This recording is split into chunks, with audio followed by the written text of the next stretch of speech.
la nature dafa maanaam. à horreur du vide. non bëgguma ko wax sax à horreur du vide mais lu dara new da koy xuuxal.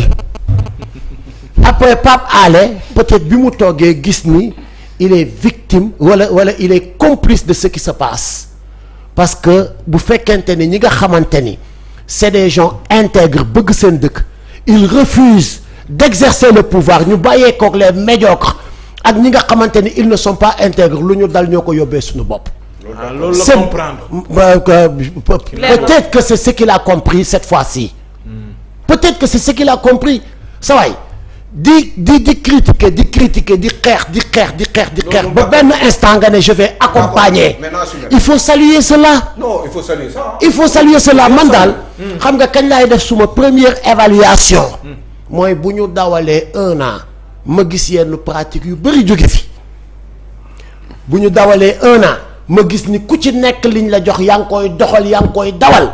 su boobaa dinaa def suma évaluation mais là je ne fais qu'apprécier. d'accord Cheikh Omar. lu problème bi. Cheikh Omar bàyyi liggéey da waaye. Racine Talla dem na. waaw maa koy nuyu di ko ñaanal yàlla may ko wér ndax sunu kilifa la. comme toute la famille Talla ñun ñëpp c'est une même famille. oui maintenant y a Racine Talla mon grand frère et Racine Talla qui fait des fonctions au niveau de la RTS. et pour man Macky Sall bi mu faloo ñoom la àndal nekk journaliste ñu def seen liggéey maintenant am na lu mu jot a liggéey mais man de manière très critique jàppoon naa ni ñoom bu ñu ñëwee ak seen expérience dinañ indi RTS mu am beneen xar kanam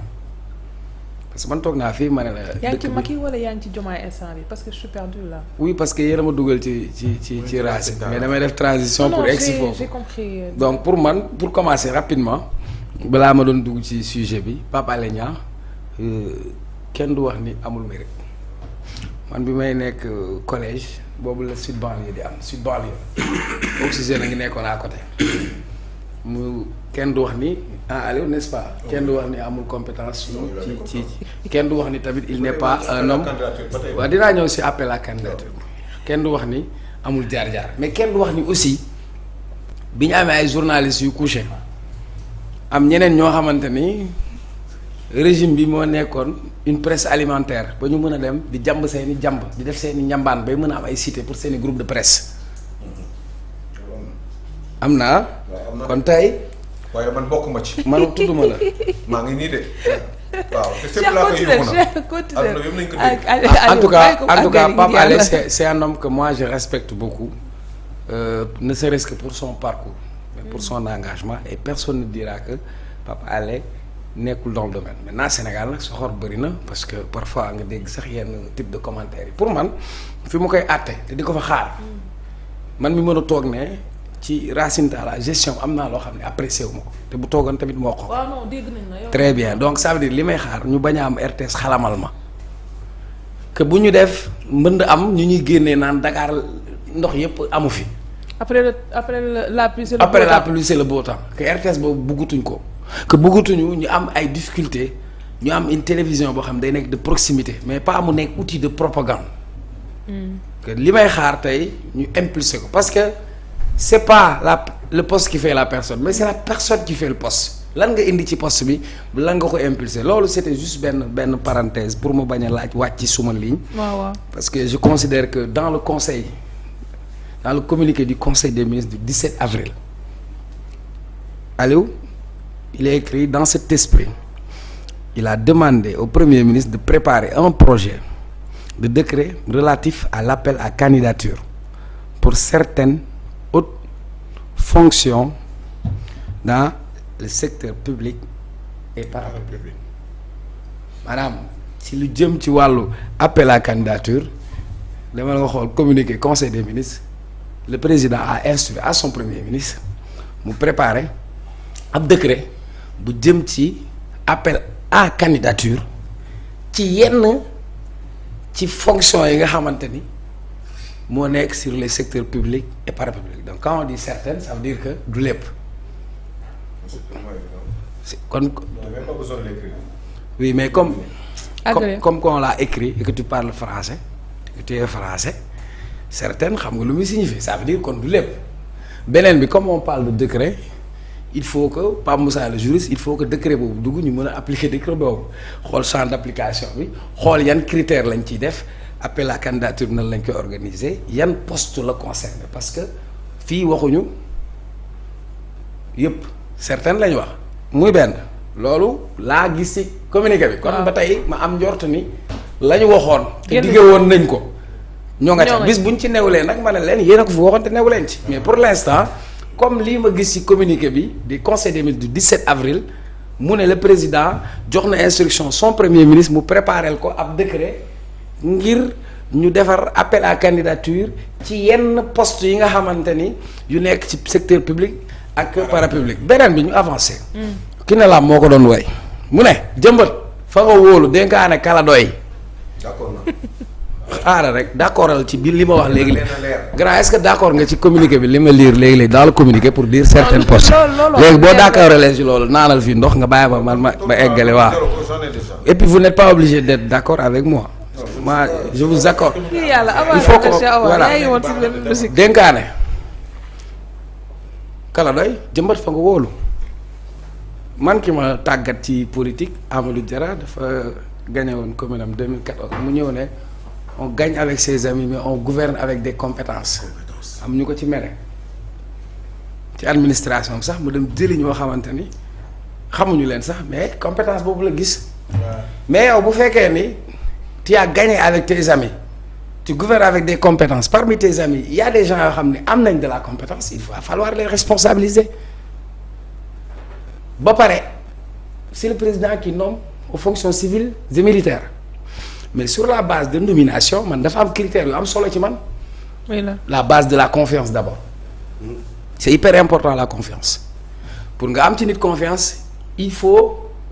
nga gëm ko il faut nga xam ko il faut nga pratiquer ko tey am na ko moom kër gi newu fi am na ku mu ko dénk avant mu xam na ni kooku am na compétence mais am na leneen lu mu jiital muy confiance bi ba pare confiance compétence ba pare est-ce que le profil correspond au poste est-ce que le profil correspond au poste revenons sur Fadilou Keïta CDC caisse de dépôt et de consignation la doon liggéey bi mu génnee ci kaso bi il a demandé nañ ko fa delloo directeur bi ñu fa bàyyoo lui a refusé cela moom bi mu fa nekkee Aliou Sall moo fa nekkoon caisse de dépôt et de consignation orientation stratégique bi caisse de dépôt et de consignation am c'est le fruit de son travail par exemple c'est-à-dire au lieu que ñuy jël caisse de dépôt et de consignation pour téye xaalis mais nan lañ ko mën a investir ngir mu juraat kon kenn du ne amul compétence wala kenn du ne xamul fa. mais neexal bu tombé compétence. oui na nekk xoolal na nekk sax bong si ngom bu la neexee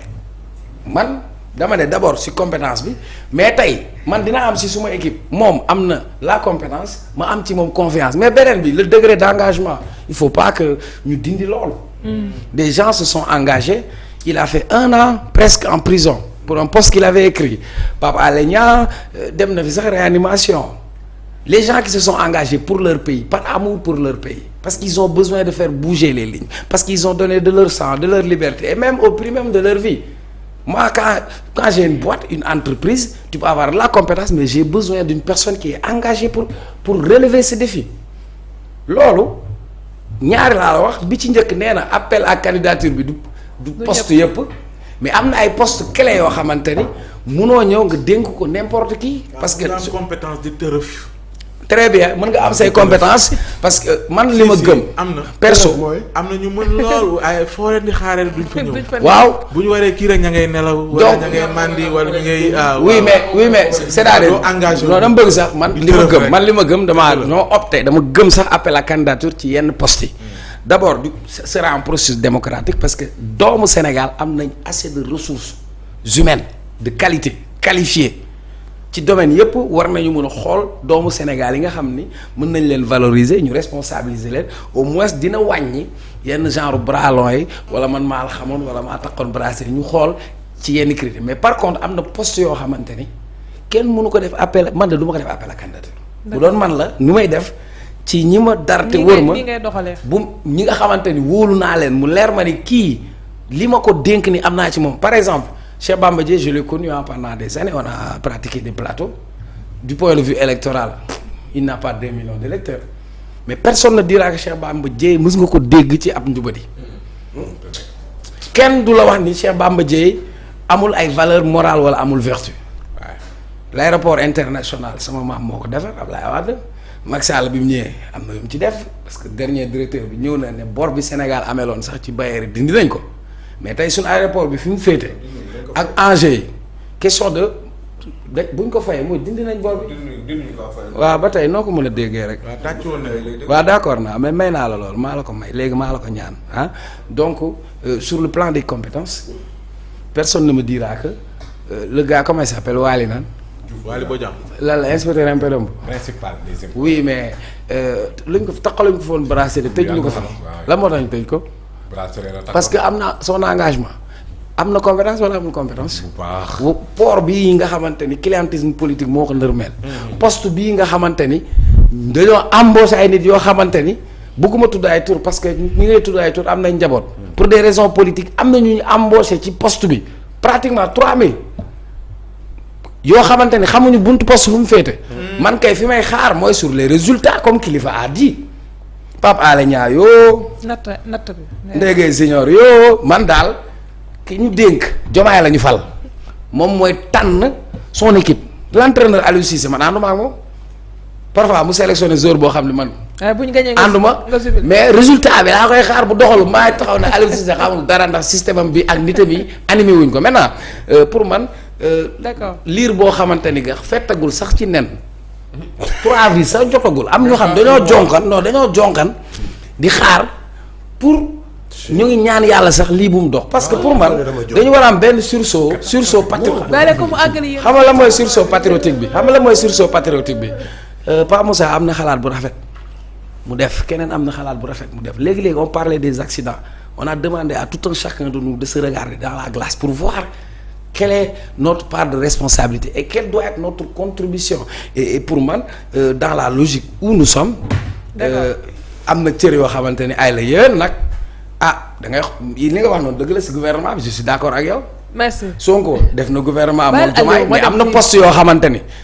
dama jox général Tine moo xam sécurité joxal diw mais am na yenn poste yoo xamante ni pétrole gaz yow nga bind si livre xeex ci xuloo si da ngay dem jël benn jaamur di ko dégg te nga xam ni lii war nga faa teg sa homme de confiance. jërëjëf Charles ñu ñëw si rupture bi nga xamante ne président Diomaye mu ngi koy woote te Pa Assane am jafe-jafe loolu dugg ci terrain boobu ndax mënu ko ci tarde la dëkk ak ci nekk si yeneen rupture boobu daal président woote mënoo ba ñuy commencé ñun ñu ngi fi woon bi ngeen di tàmbali ba ñuy tàmbali waaw bi ngeen di tàmbali waaw te dañu ne jubbanti